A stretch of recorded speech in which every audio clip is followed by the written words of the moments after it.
Brodeur, je vous cède la parole. Merci, mesdames. Madame, mesdames, messieurs, bonjour. Bonjour. Placez vos mains comme les miennes, s'il vous plaît. Déposez vos crayons.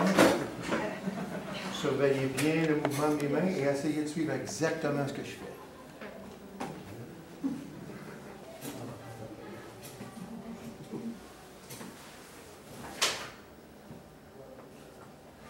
Je recommande, toujours en imitant ce que je fais, à tous les enseignants qui travaillent aujourd'hui, même avec des enfants, de toujours commencer la journée, la période, avec un exercice d'attention. Pourquoi? Parce que de plus en plus d'enfants souffrent du déficit d'attention.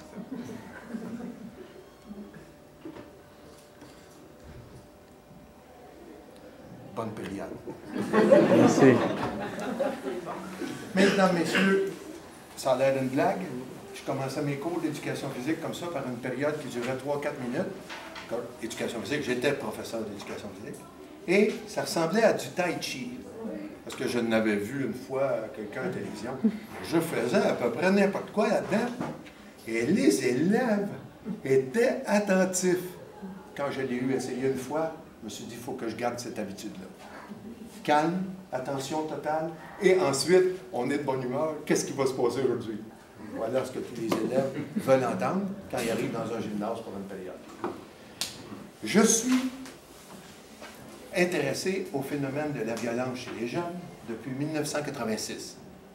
Comme Madame le disait, sans que vous ayez pu très bien comprendre pourquoi elle disait ça, c'est qu'en 1986, dans ma commission scolaire, on propose, des professeurs d'art plastique proposent à l'ensemble des profs, réunis tout le monde ensemble dans l'auditorium de la polyvalente, 700 personnes, ils proposent qu'on fasse quelque chose de spécial pour souligner l'année internationale de la paix. Il va nous manquer de chaises, mais s'il y a quelques personnes qui peuvent rester debout, ça va se faire. Vous, c'est un technicien. Oui, je suis un technicien. Mais vous écoutez ou... Oui, non, moi j'assiste. OK. Je peux fermer la porte parce qu'il y a du... Et un professeur d'art plastique, ingénieux, propose qu'on offre aux enfants d'apporter à l'école 13 écoles primaires à l'école, la commission scolaire de Charlebourg, 4 écoles secondaires, plus une école spécialisée pour des problèmes multi-handicap, propose qu'on demande aux enfants d'apporter à l'école des jouets de guerre. Et les jouets de guerre vont servir à construire une œuvre d'art, un monument,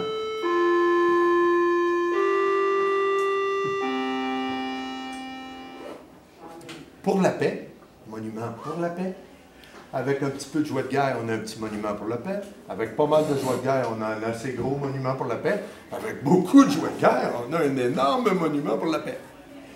La murale a été construite à la polyvalente de Charlebourg et nous avions tellement joué, les enfants ont tellement cru au projet qu'un nombre étonnant d'enfants ont fait le sacrifice d'un jouet de guerre. Il a fallu construire un caisson au bas de la murale, qui était grande comme le mur qui est ici, un caisson de cette profondeur-là à cette hauteur-là, grillagé, qui contenait tous les jouets de guerre qu'on n'avait pas pu intégrer dans la sculpture. Et qu'avons-nous découvert qui m'amène ici aujourd'hui? Les jouets que les enfants nous ont apportés portaient le nom d'une émission de télévision. Ma grand-mère aurait dit « une cloche ». Ding! Ça veut dire quelque chose qui arrivait dans ma tête. Les jouets de guerre portaient le nom d'une émission de télévision. Deuxième, l'émission de télévision n'avait pas été produite par un réseau de télévision. L'émission avait été produite par une compagnie de jouets généreuse qui avait offert au réseau ABC aux États-Unis, TVA au Québec, de diffuser son émission le samedi matin une fois par semaine, sur le réseau américain une fois par jour en anglais.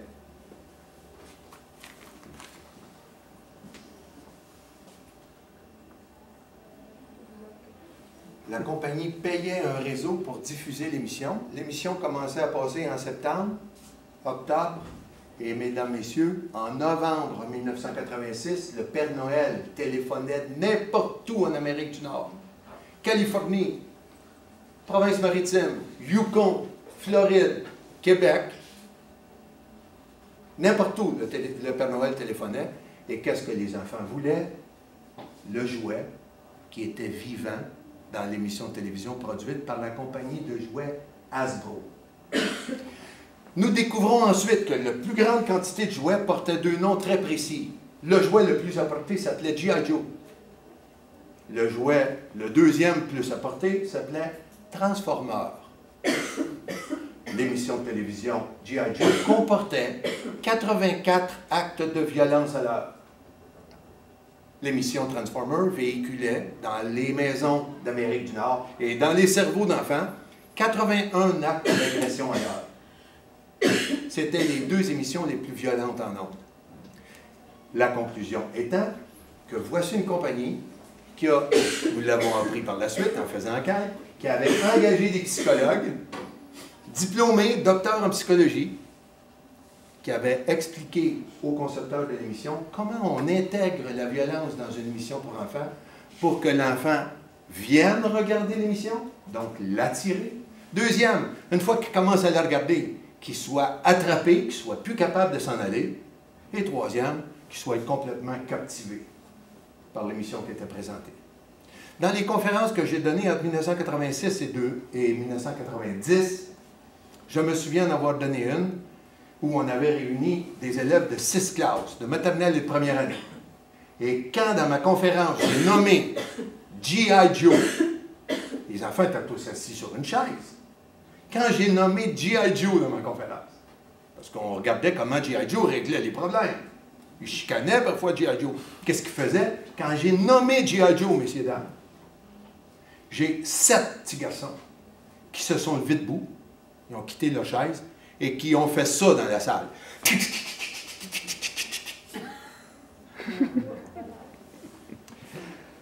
Le petit déclic qui s'est fait dans ma tête, ding, ding, ding, puis reding, ding, c'est voici maintenant que pour attirer des enfants et captiver des enfants et leur faire désirer leur prochain jouet, pour obliger leurs parents à leur acheter ce fameux jouet-là, nous allons utiliser une émission bourrée de violence qui va captiver les petits garçons. Les petites filles, on va les attirer avec d'autres choses, on verra tantôt. Quand ça m'est arrivé, j'ai décidé que jusqu'à ma mort, c'était un beau dossier dont je pourrais m'occuper. Et en m'en occupant, à tous les ans, j'ai découvert des éléments nouveaux.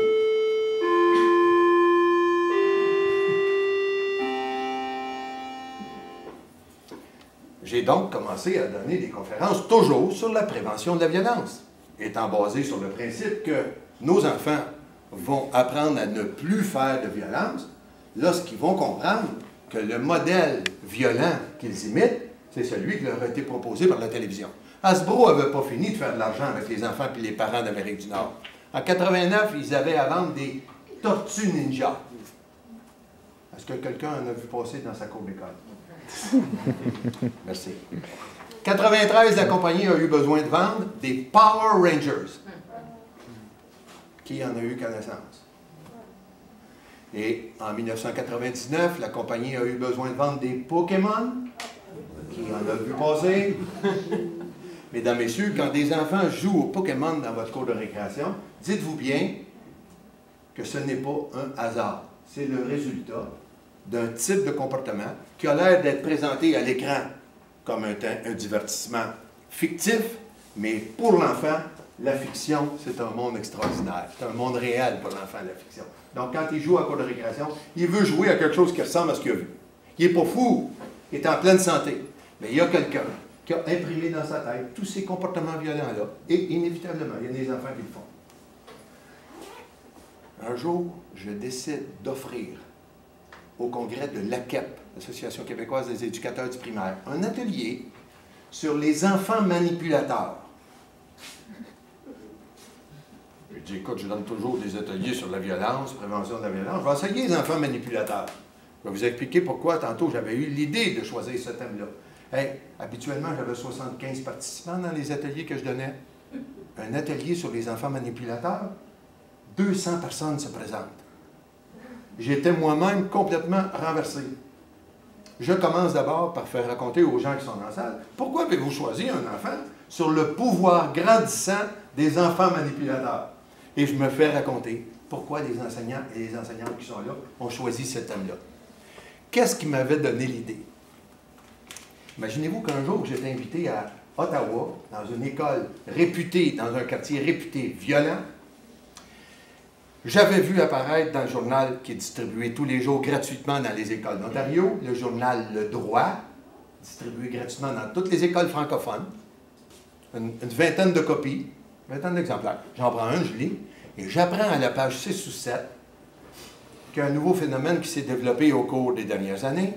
Il y a de plus en plus de parents qui se présentent à l'école pour reprocher au professeur la décision qu'il a prise au sujet des notes, au sujet d'une punition que l'enfant aurait méritée ou un règlement qui n'aurait pas été respecté. Les parents ne se présentent donc plus à l'école pour demander au prof qu'est-ce que mon enfant a fait de pas correct. Ils viennent à l'école disputer le professeur qui n'a pas trouvé la bonne solution. Il ne me fait jamais ça raison, moi. Un jour que j'expliquais ça dans une assemblée de parents, il y a un papa qui demande la parole. Monsieur, je suis propriétaire d'une flotte d'autobus scolaires. On a installé des caméras maintenant dans les autobus. Parce qu'à toute fois qu'il y avait un enfant qui faisait quelque chose de pas correct, c'était tout le temps la parole du chauffeur contre la parole de l'enfant. Et l'enfant avait tout le temps tous ses chums prêts à jurer que la punition n'était pas méritée. Alors, la parole d'un chauffeur qui a un permis de conduire à peine, et 5-6 enfants qui viennent au secours de leur ami qui va avoir une punition bientôt, le chauffeur était tout le temps isolé. Alors, avec une caméra, on ne discute plus, on sort le film, la cassette, puis on regarde ça avec papa et maman. Alors, le propriétaire de la flotte me dit, « Monsieur Brodeur, je viens de regarder une cassette la semaine passée.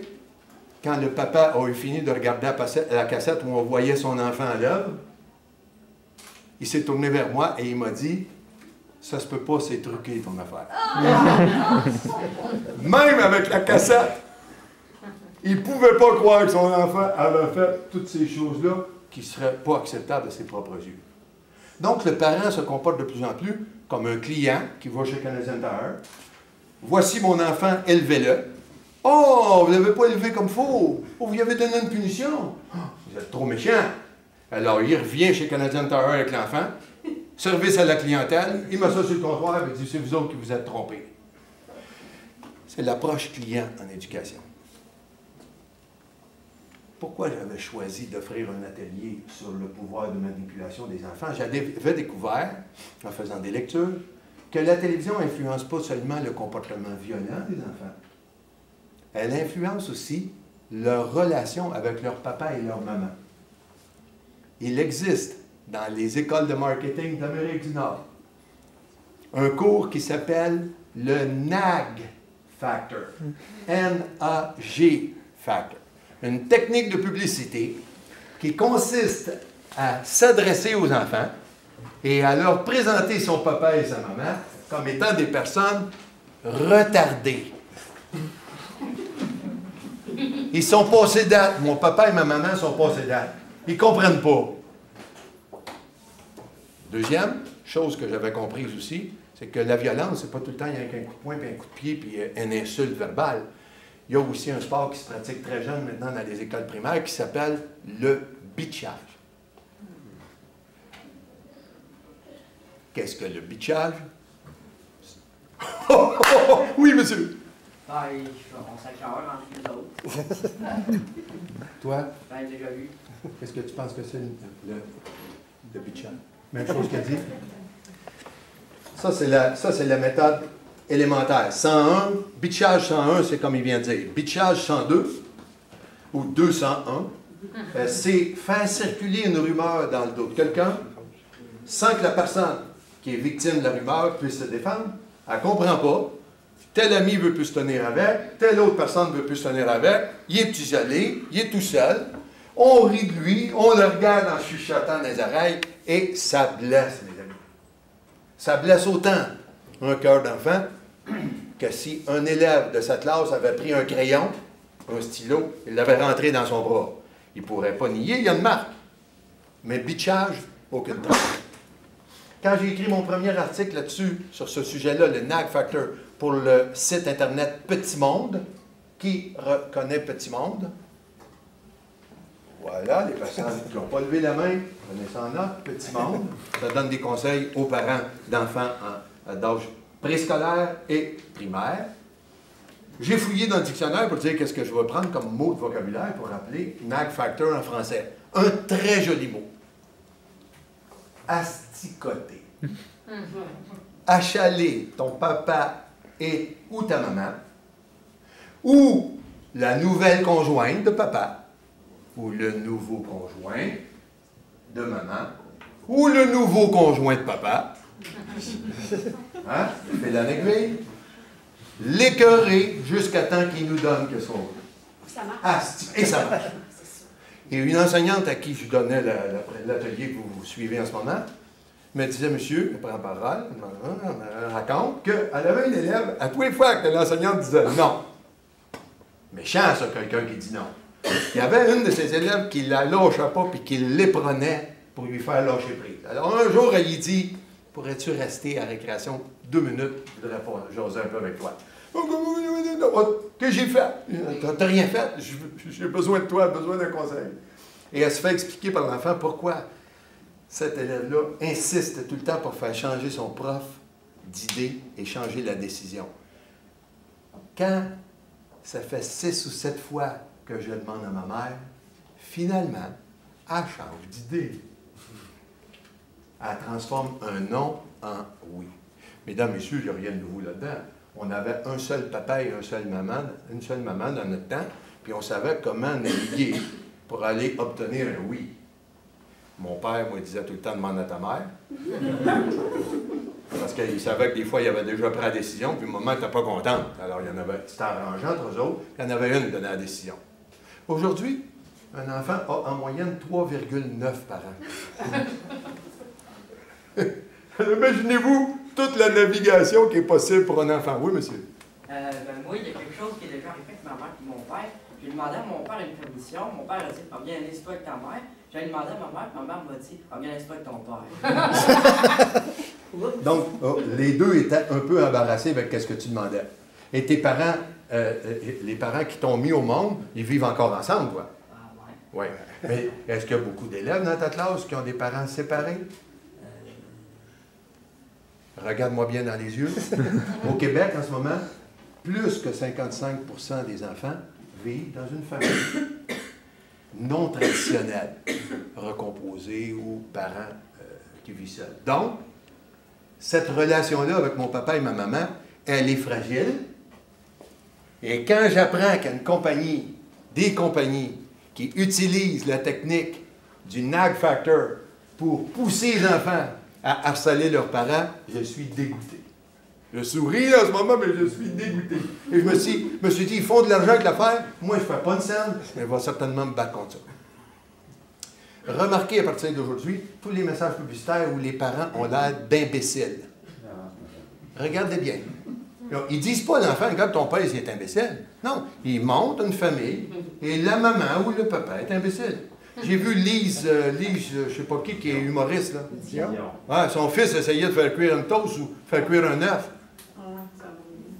Une affaire qu'un enfant de première année, deuxième année ne fait pas. Fait. Lui, il n'était pas capable de le faire. Puis, elle a pris ça avec un petit sourire. Hein, ils sont niaiseux, nos fils. Ils sont niaiseux, nos enfants. Fait que la mère, elle n'a pas jamais fait. Publicité, c'est puissant. C'est quoi la publicité? Dans toutes les heures d'émission de télévision, il y a 12 minutes de publicité. Je m'excuse de rentrer dans l'école, Mme Caldaoui, composée de 54-14. Mme Caldaoui, composée de 54-14. Bonne chance, Mme Caldaoui. 12 minutes de publicité par heure dans les messages publicitaires de 30 secondes et 60 secondes. Saviez-vous que dans une heure de télévision, le budget qui a été nécessaire pour produire les 12 minutes de publicité, produire et payer la diffusion, a coûté jusqu'à 10 fois le montant qu'il faut pour produire le reste de l'émission. Il reste 48 minutes. Il y a 10 fois plus d'argent. Il peut avoir jusqu'à 10 fois plus d'argent pour les 12 minutes de pub que pour les 48 minutes d'émission. Les messages publicitaires ne sont pas faits par des amateurs qui essayent n'importe quoi. C'est songé, calculé. Pour arriver à quel résultat? Pour aller directement dans le fond de notre subconscient et immédiatement emmagasiner l'information, de sorte que quand on va passer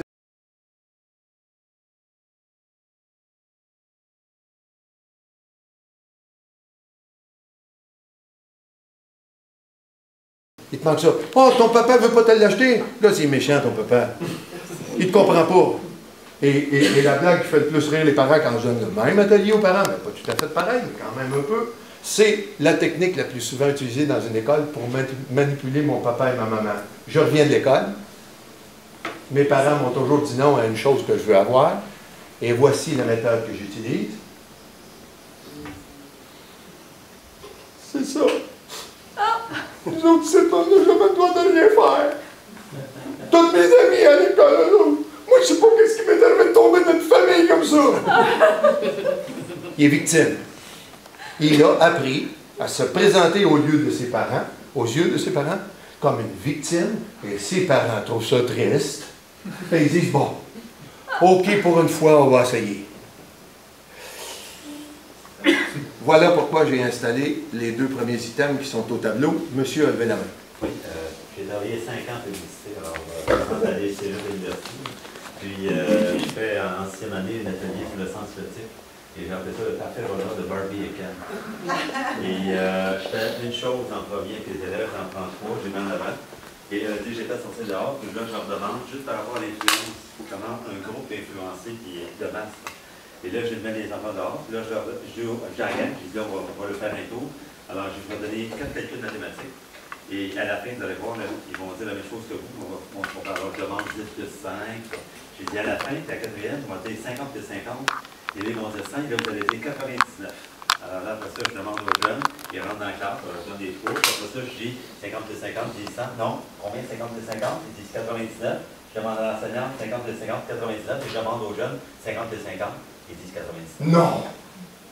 Est-ce que c'est votre nom? Je suis animateur, ça fait 20 ans que Vous êtes diabolique, mon fou. les jeunes, écoute, les jeunes, Non.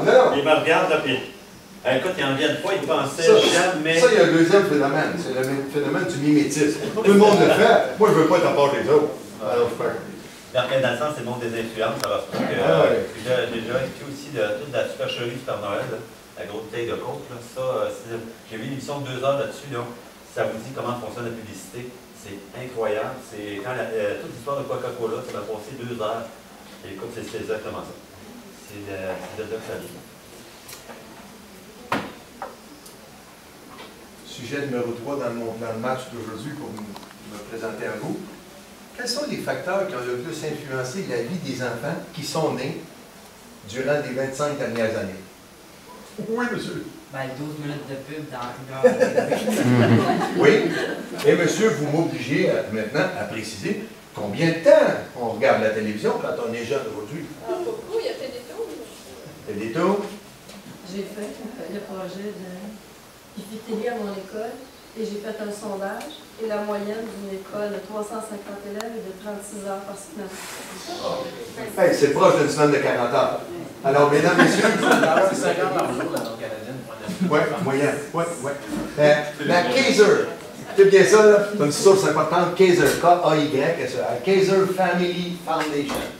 Eux autres, tout ce qui s'appelle influence des médias sur les enfants, ils ne font que ça. Ils passent ça à la radiographie quasiment tous les 2 ans avec une nouvelle étude.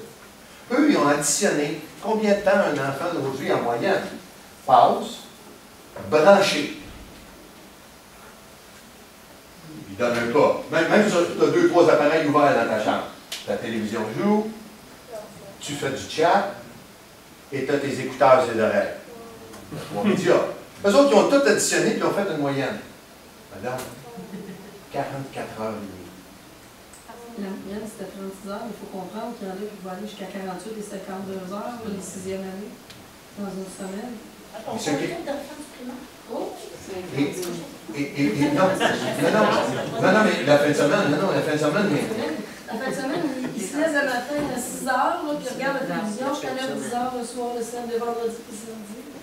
l'autre élément qu'il faut savoir, c'est qu'il y a maintenant dans nos écoles, dans toutes les écoles où je vais, il y a des enfants qui se réveillent à 5 heures le matin, leurs parents dorment encore. Ils ont l'appareil dans le chambre. Le jeu vidéo, c'est celui qui provoque le plus la dépendance. Tu es stimulé continuellement, jeu vidéo. Ils jouent aux jeux vidéo de 5 heures jusqu'à 7h30. Et il y en a même qui préfèrent continuer à jouer, pas déjeuner, et parfois ils manquent l'autobus. Donc, les heures, ils font. Souvenez-vous aussi que dans le 36h30 que Mme A, il y a ceux qui en font moins, il y a ceux qui en font plus. Quand il y a un enfant qui fait rien que 5 heures par semaine, la moyenne est 36, vous imaginez le nombre d'enfants que ça prend à 45 heures. Imaginez ça. Là. Et l'autre affaire, c'est que quand on gratte plus loin, on s'aperçoit que plus ils en consomment, plus ils ont une culture familiale complètement vide. Ils n'ont pas d'autres activités d'évasion culturelle que de se brancher sur ces appareils-là. Et quand en plus ils l'ont dans leur chambre, on a les ingrédients pour donner envie à un enfant de sacrer son camp d'école en secondaire 2, secondaire 3. 3 facteurs qui ont influencé les jeunes au cours des derniers 25 ans. 1. Structure familiale de plus en plus fragile. S'il y a 55% des enfants qui vivent dans une famille où papa et maman sont séparés ou divorcés, peu importe ce qui est arrivé après, ça nous indique que les personnes qui ont mis l'enfant au monde ont probablement, pas tout le temps, mais probablement, eu comme influence sur le cerveau de cet enfant-là le développement un énorme stress. Parmi toutes les inquiétudes que peut vivre un cerveau d'enfant, jusqu'à l'âge de 15 ans, la relation entre son papa et sa maman arrive en haut de l'échelle, et loin derrière, il arrive la crise du verglas, l'inondation, la guerre, la maison a passé au feu, mon papa a fait faillite, et les conservateurs ont gagné des élections. Loin derrière. Loin derrière. La relation de mon papa et ma maman. Deuxième élément. Il n'y a pas rien que les enfants dont les parents sont séparés qui créent une structure familiale fragile. Je demande maintenant, quand je fais des présentations aux élèves de 5e, 6e année, est-ce qu'il y a quelqu'un dans cette classe qui entend parfois son papa et sa maman se chicaner très fort? Écoute, les plus perturbés des élèves que j'ai devant moi, regardez comment ils répondent à la question. 2 bras. 2 bras. Pour eux autres, c'est constant, c'est même pas une nouvelle, c'est régulier.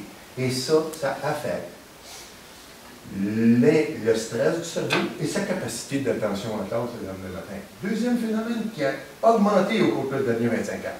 Là, l'augmentation était rapide. Moi, j'ai 65 ans maintenant. Quand j'ai commencé à enseigner à 20 ans, là, il n'y avait pas 15% des enfants qui venaient d'une famille non traditionnelle. Il n'y avait pas 15%. Et aujourd'hui, c'est plus que 55%. Évolution très rapide de la structure familiale vers une plus grande fragilité. Deuxième, la diminution et parfois l'absence totale d'encadrement parental. Quand on donne la conférence aux parents, on leur demande de répéter après le conférencier, pas encadrement parental, on lui demande de répéter encadrement parental. Nous allons reprendre parce qu'en moment, vous ne l'avez pas du tout.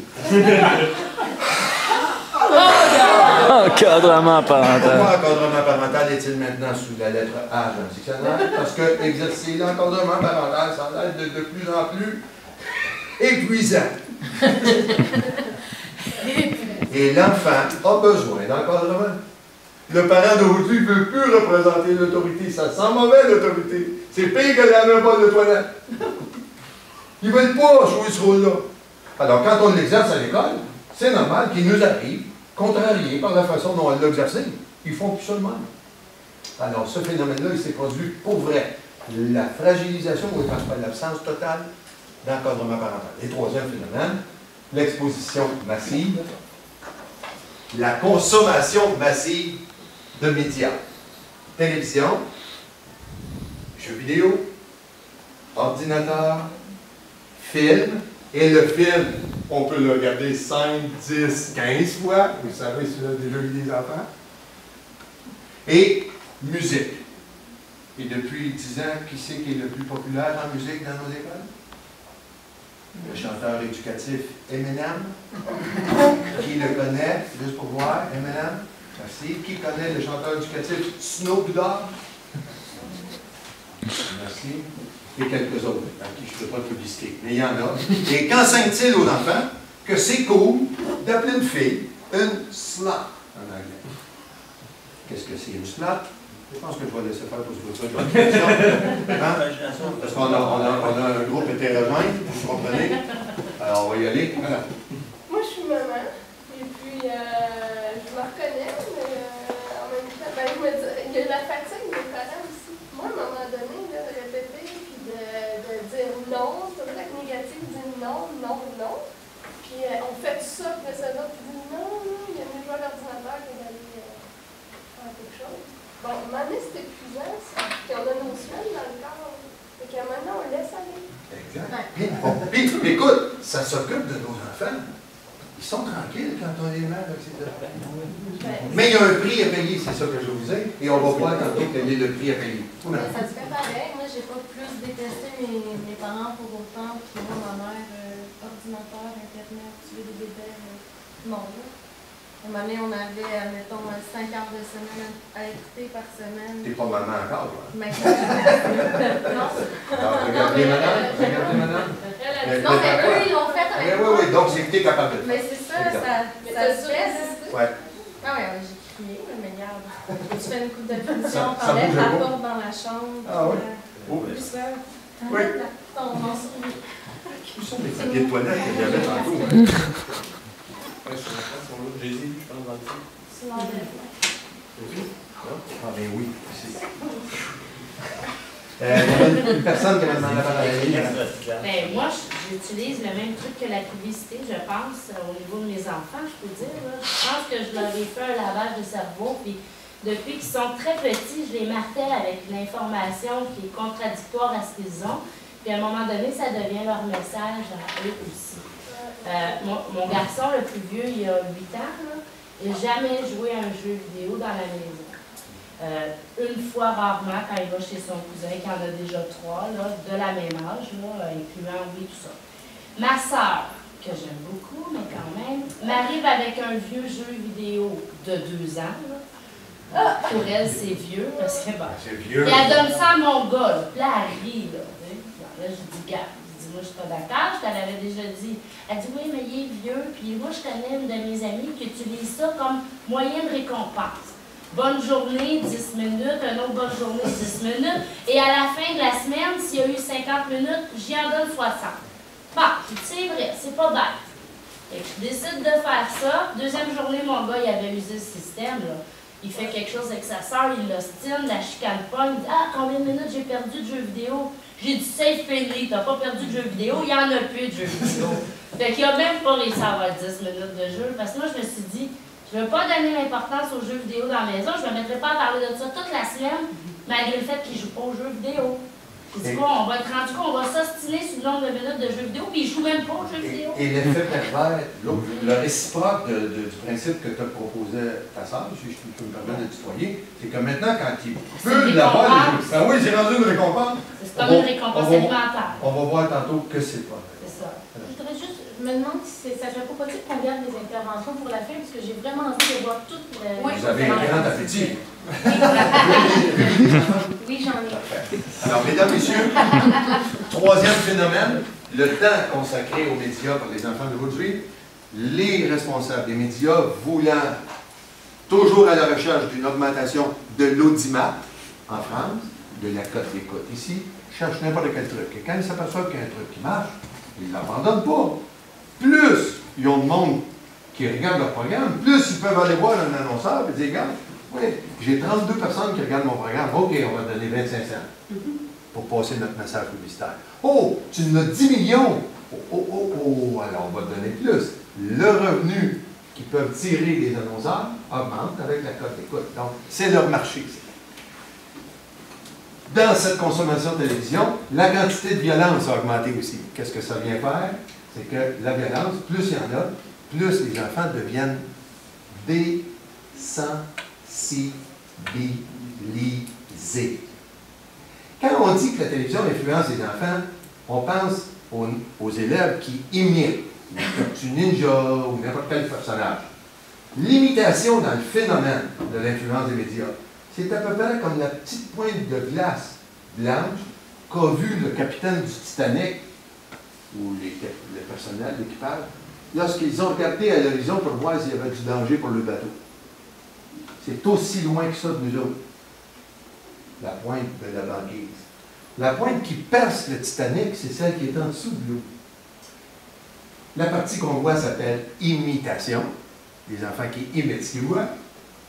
La partie désensibilisation, c'est celle qui est cachée sous l'eau et qu'on ne voit pas, et qui permet à un petit garçon de secondaire de traiter les filles de son école comme des chiens.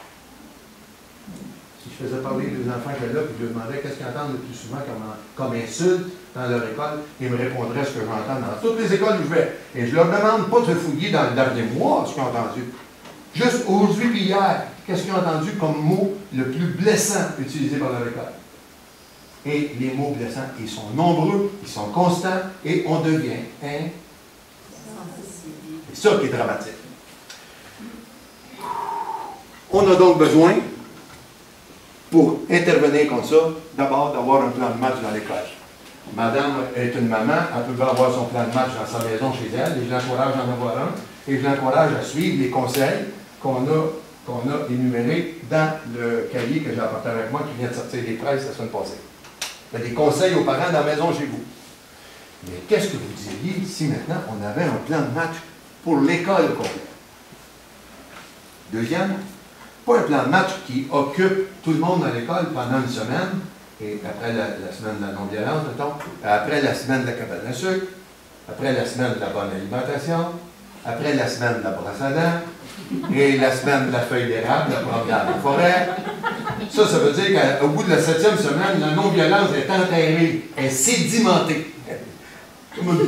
Comme une couche cachée en dessous du roc. Mais oui, on m'en souvient, on avait déjà parlé de non-violence au début de l'année, mais c'est rendu loin. Non, ça nous prend une intervention sur le phénomène de la violence et de l'esprit critique des enfants étalé sur toute l'année. Troisième, qu'est-ce qu'on va montrer aux élèves? As-tu rapport à l'école, ça?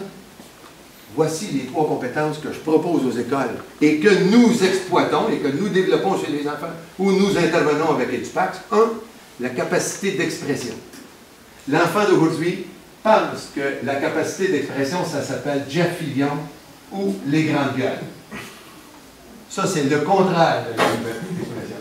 Ça, c'est le pouvoir de diffamer, de salir quelqu'un, de l'insulter, de le provoquer, de le ridiculiser en public.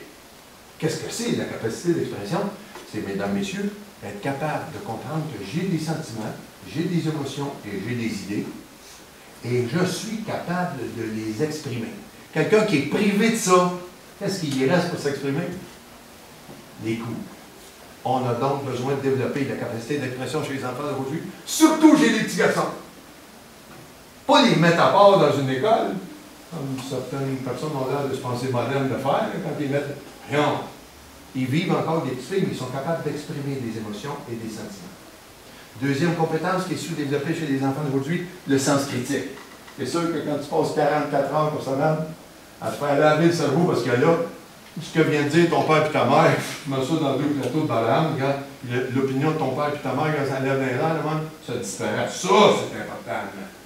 Toi, maintenant, tu comprends rien. Je joue aux jeux vidéo puis je tue du monde.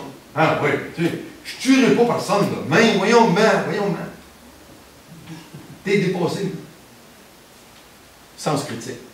Troisième compétence que nous allons tenter de développer chez les enfants, l'empathie. La capacité de se mettre dans la peau de quelqu'un d'autre. Si on n'est pas capable de développer ces 3 compétences-là, tout ce qu'on va faire pour éduquer à l'environnement ou pour éduquer tout simplement, pour garder les enfants à l'école après le secondaire 3 puis rester là jusqu'au secondaire 4, secondaire 5, tout ce qu'on va faire va toujours être vain. Parce qu'il y a un monde fictif qui est cultivé dans leur tête, qui leur fait croire que la vraie vie est extraordinaire. La vie à l'école, c'est plat. Et moi, je viens leur dire la menterie, que la vie à l'école, elle est extraordinaire.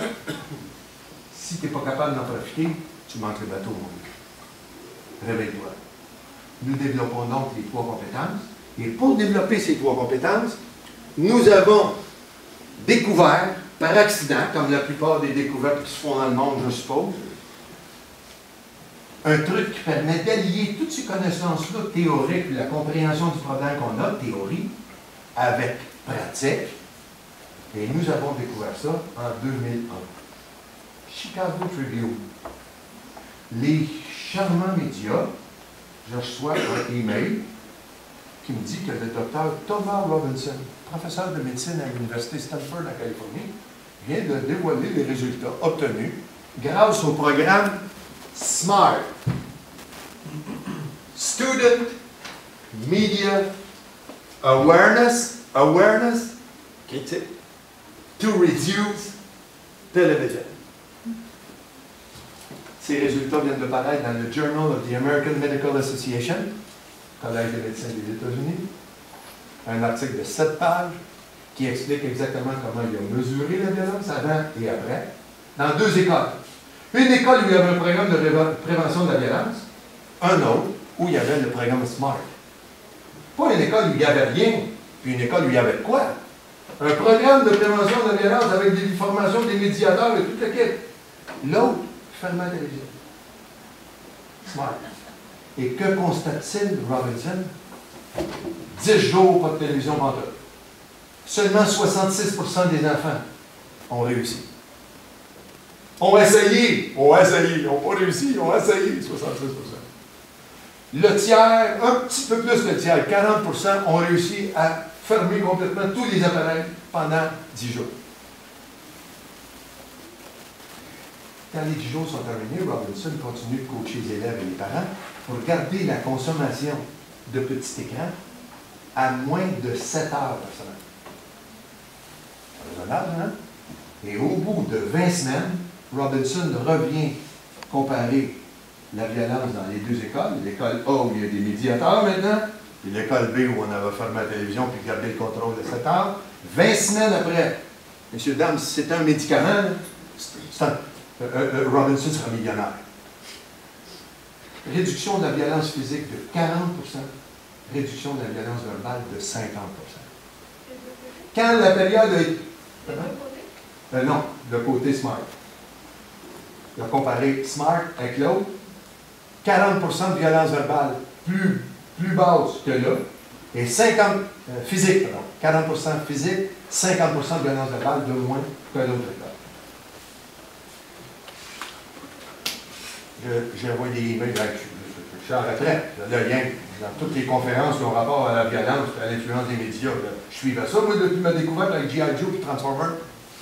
J'ai envoyé un email à tous les Américains qui avaient sur ma liste de courriel. Avec quelqu'un qui connaît Robinson. Je reçois tout de suite le lendemain. Voici Robinson, son adresse, son numéro de téléphone. Je communique avec. 4 jours plus tard, je reçois un rapport de Robinson qui me dit: mon cher monsieur, le comité scientifique est en train de reviser tous les documents qu'on a utilisés. On en a pour 2 ans. Moi, j'ai voté, je ne voulais pas attendre 2 ans.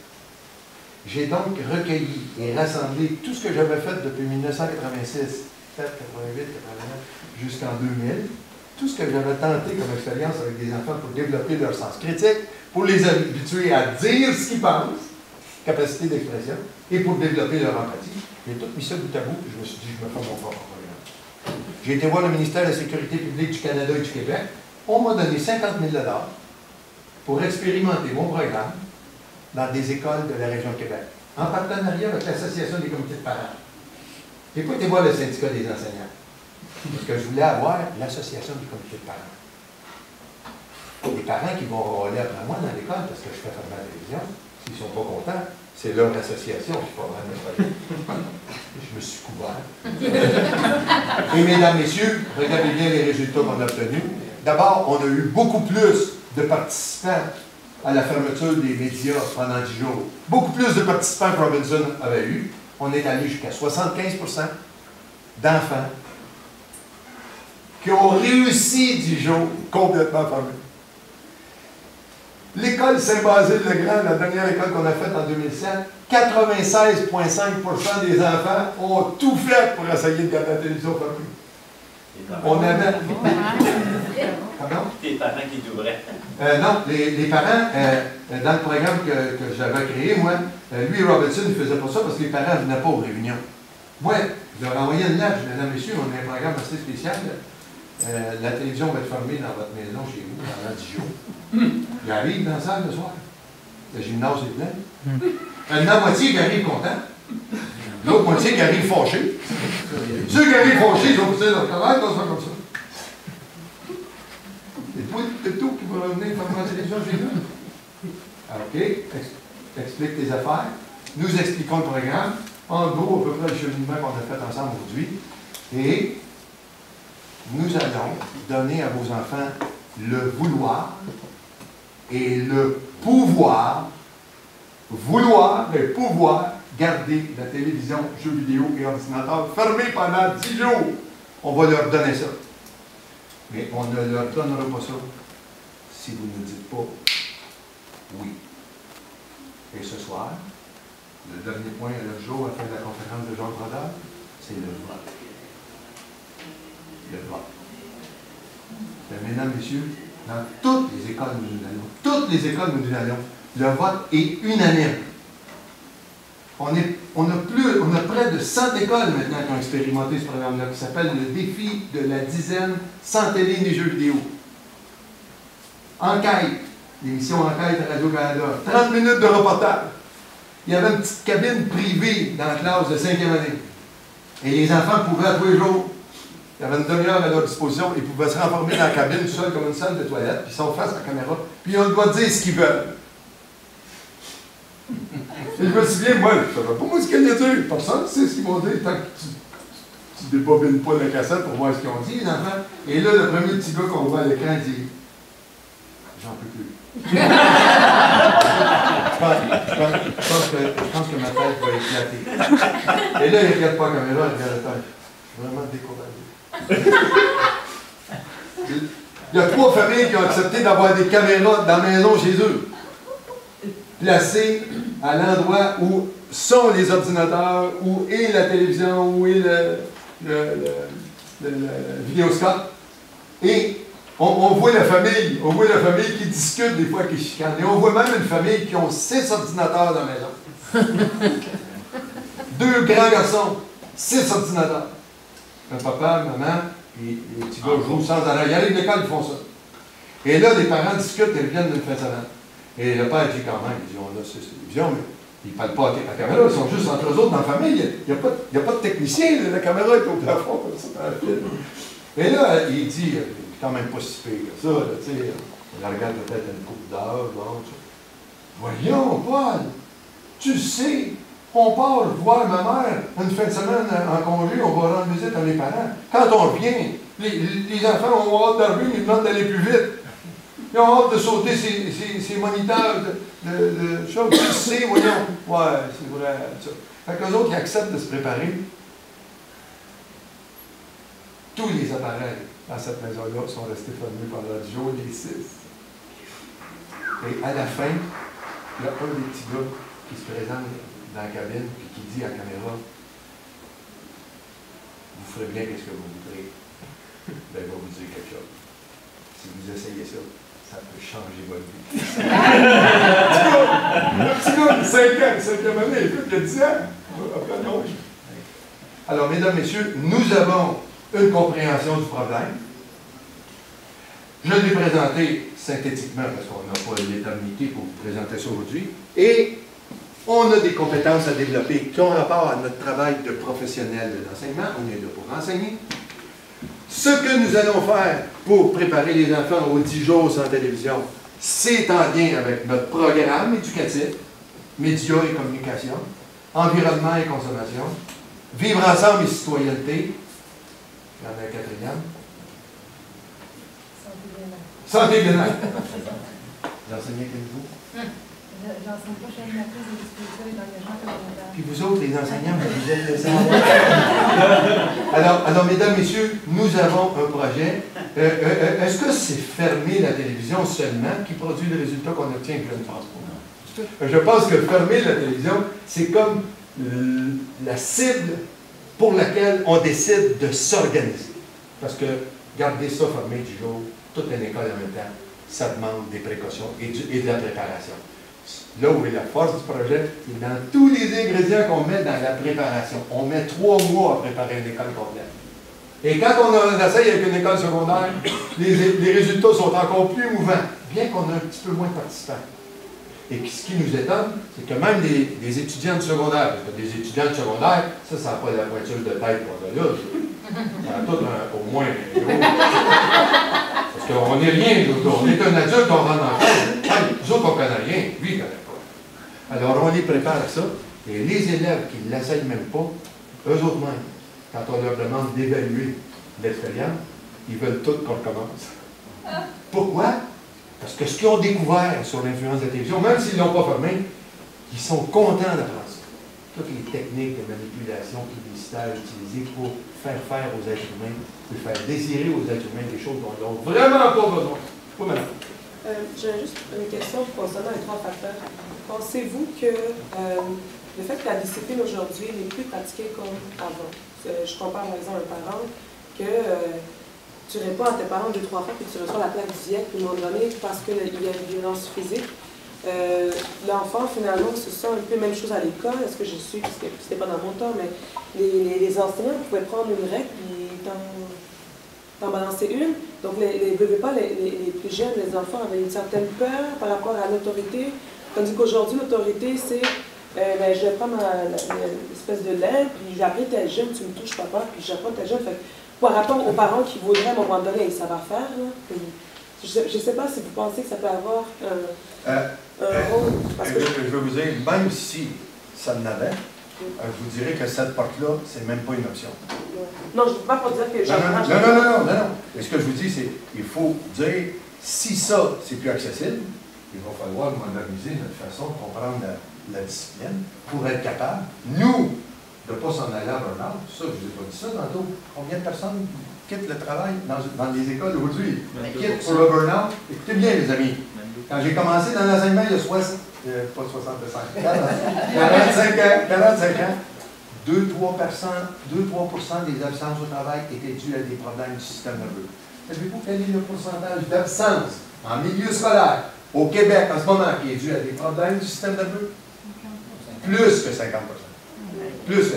Les enseignants qui quittent l'université sont venus faire le stage. Les stages sont longs, ils aiment ça, ils sont décidés, ils viennent vraiment en enseignement. Le corps quitte la profession avant la fin de leur 5e année d'enseignement. Ils n'en peuvent plus, ils ne sont plus capables. Parce qu'on ne peut pas leur répondre. En fait, moi, je suis quand même plus sévère, puis finalement, je me rends compte que les élèves aiment ça. Oui. Finalement, ils me disent, madame, les enseignants ne sont pas très sévères, mais il est vrai qu'on approche un enfant à un moment donné, puis des fois, les enfants, ils veulent te faire de l'attitude, tu les regardes, puis des fois, c'est vrai, j'ai envie de dire, écoute, je peux t'écraser aussi, là, mais pas le faire. Dans le programme qu'on applique, c'est sûr que pour le personnel enseignant, il y a un réalignement de la discipline. C'est ça. Il n'y a plus de criage après l'enfant. Il n'y a plus de criage. Il n'y a plus la menace avec des fiches de comportement. Non, c'est terminé. Même le service de garde, parce qu'on donne la formation au service de garde pour réussir ça. Toute l'équipe doit travailler. On apprend aux personnes, quand il y a un problème de comportement, on peut en avoir base.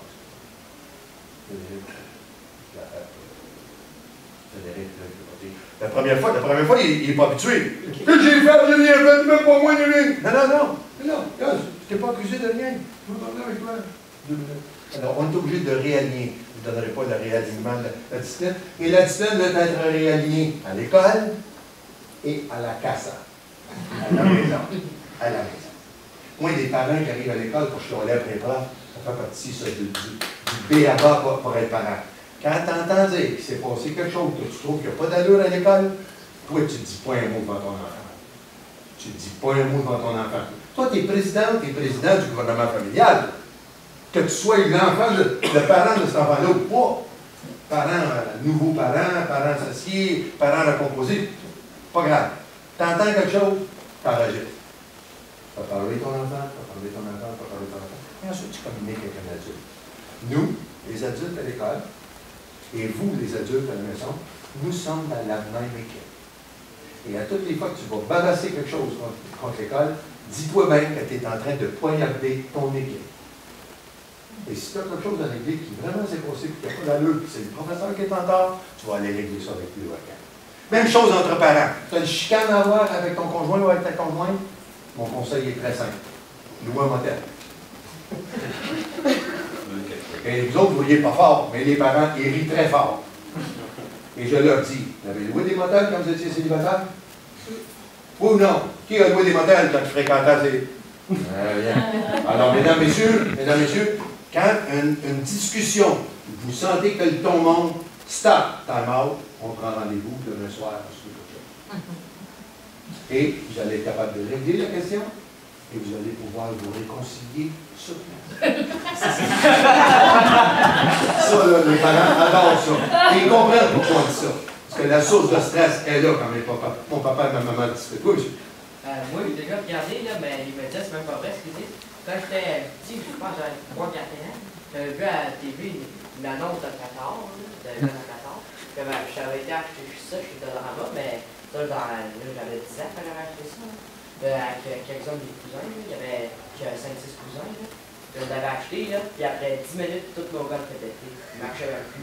Bon, comme ça, la publicité avait été trompeuse. Ça, mes amis, là, ça, c'est lui est venu dans l'atelier, puis ils sont au forum. Non, c'est des gens plus particuliers. Mais dans une école, si vous entendiez toutes les belles histoires que les enfants nous racontent, et le fait qu'ils racontent, ça, c'est très riche. Ça fait que tous les enfants, c'est ça qui est notre principe dans la préparation au défi de la dizaine, nous découvrons que toute notre école joue dans la même équipe. Tous les parents jouent dans notre équipe. Tous les professeurs jouent dans notre équipe. Et nous allons flanquer une de ces reprises aux joueurs de l'autre équipe qui sont des professionnels du marketing et de la publicité. Télévision, jeux vidéo. Et si on ne se prépare pas, ils vont nous manger tout le monde. Et nous, on veut gagner. Et on joue ensemble. C'est pas quelle classe va faire le mieux, est-ce qu'on va mieux que l'école de l'année passée qui l'a fait? Non, ça ne nous intéresse pas. Nous autres, ça nous intéresse, c'est que notre équipe développe de rapprochement. Et quand les parents, ça c'est un score très intéressant dans le bilan qu'on enseigne, quand on demande aux parents et aux profs quels sont les résultats obtenus par ce défi-là, augmentation de l'activité physique, le vélo sert beaucoup, les jeux de société, beaucoup de jeux de société, beaucoup d'habiletés sociales qui se développent parce qu'on passe plus de temps avec nos parents et avec nos amis. Habilité sociale? Hein? Habilité sociale? Lecture? Qu'est-ce que je veux? Oh oui! Et société. Jeux de société, vie en société. Plus de sommeil, oui, donc plus tranquille. Sociabilité. Ça une traduction pour la démographie. Mais ça, les moyens contraceptifs, on peut plus faire ça. Mais dans le cas, c'est ça. À part de l'électricité, c'est ça. Mais l'élément qui gagne le plus de points, 90% des gens me disent oui, ça marche, c'est rapprocher les parents de l'école et rapprocher l'école de la communauté. Ça, c'est les deux plus beaux trophées de ce projet-là. Le rapprochement qu'il y a entre les parents et l'école. Donc, au lieu de venir nous picosser, nous arracher des poils, des plumes sur le dos, parce qu'on n'a pas le dos, là, tout d'un coup, ils comprennent pas. On joue ensemble. On arrête de se picosser. J'ai vu 3 mains. Une, deux. Non, deuxième. Une. C'est aussi une amélioration dans les notes des élèves. Oui. Ça, c'est les études qui ont été faites par rapport à ça. Plus un enfant regarde longtemps la télévision, surtout en bas âge, avant même d'aller à l'école, ils ont beaucoup plus de difficultés à apprendre parce que tout est instantané. Donc, quand c'est pas instantané, ils veulent voir ça.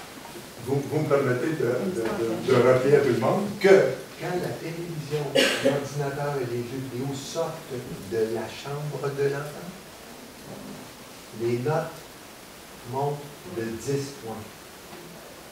La moyenne des notes dans toutes les matières augmente de 10 points. Expliquez-moi l'affaire. Moi, tout ce que je veux que vous obteniez sans faute avant de partir, c'est d'abord, si vous pouviez prendre un bout de papier et écrire votre adresse de courriel, on donnerait ça à une personne volontaire dans l'atelier qui m'enverrait un message et qui me permettrait de vous envoyer un résumé de l'atelier que je vais vous donner. On peut marquer là-dessus. On écrivez-les assez gros pour que ce soit lisible, parce que les adresses email, ça prend pas une grosse erreur, des fois une virgule, l'autre jour, vous êtes capable. 1 heure de temps à essayer d'envoyer un message juste pour une virgule. L'autre élément, Est-ce que j'ai encore votre attention? 5 minutes encore? 90% de ce cahier-là contient le contenu très élaboré de tout ce que je vous ai présenté aujourd'hui. Il a été produit en collaboration avec le Centre de ressources pour la non-violence et le cahier coûte 5 $. Ici, là, tout de suite. Ça ne coûte rien. J'enlève chacun une pour que vous ayez l'adresse de courriel pour nous rejoindre. Et la feuille est en train de circuler. Pas mes problèmes avec la feuille, c'est qu'ils vont tous être obligés d'attendre. Prenez un bout de papier dans vos affaires, mettez votre adresse de courriel et donnez ça ici en sortant en partant. Attendez un petit peu. Est-ce que tu restes encore 2 minutes? Une dernière question, puis après je vais. D'accord. Oui, vous. Qu'est-ce que vous pensez du choix qu'ont fait certains parents de ne pas avoir de télé à la maison? Je pensais que vous étiez pour dire le choix de certains parents de ne pas avoir d'enfants. Moi, je vois beaucoup plus d'avantages que d'inconvénients.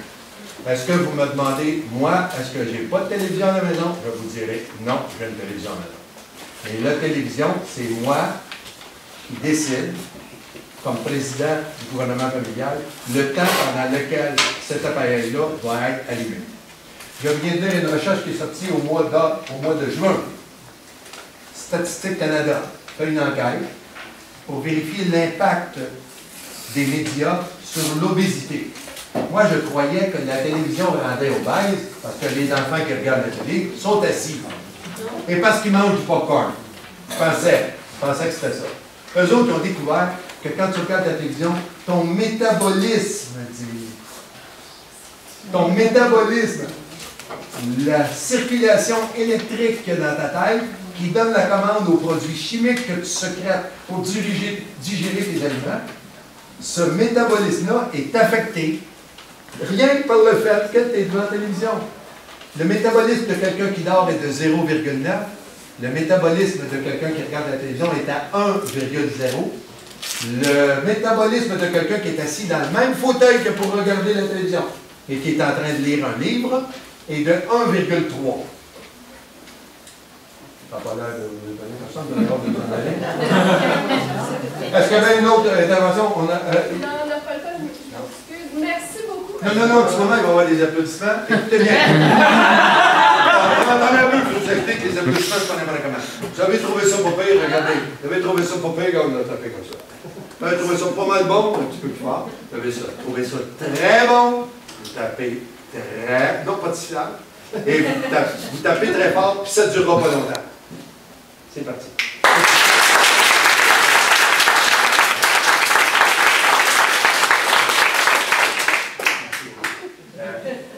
Et du PAC.org, n'oubliez pas de prendre votre poster. Merci à Carole qui a emmené sa grande fille. C'était à l'atelier, j'espère que tu n'es pas trop découragé. Regardez ce que madame vous dit ici. Merci de nous rapporter votre évaluation, le petit papier en portefeuille d'évaluation. Et si vous voulez que je revienne, il faut que ça soit pas mal bon, l'évaluation. Les autres ateliers commencent. Ben oui,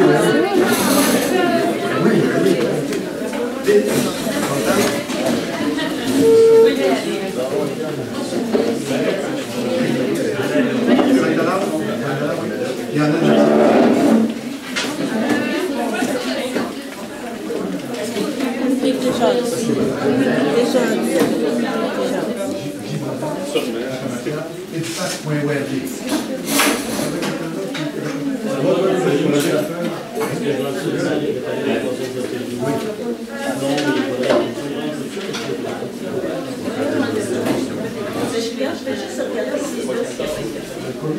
On met les sous-là et vous nous faites confiance. Oui. La ministre, la lettre qu'elle a envoyée pour avoir la violence, elle a envoyé vite alors. Tu es toute seule comme ça, qu'est-ce que tu fais? Qu'est-ce que tu fais? Ben oui, t'es bien sage. T'es toujours gentil comme ça. C'est sûr que t'es gentil comme ça. Ben oui. T'es chanceux,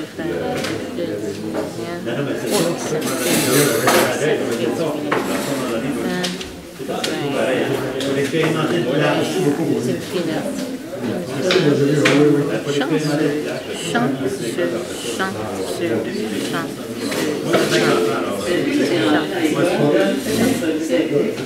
Allez, bye.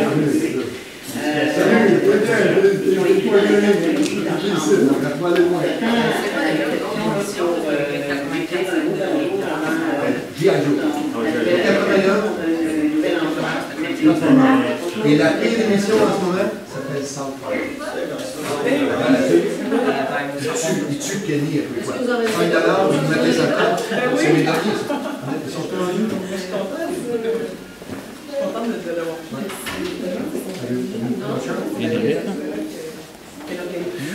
Moi, je suis, je n'ai pas fait plus. Je ne sais pas si ça peut être.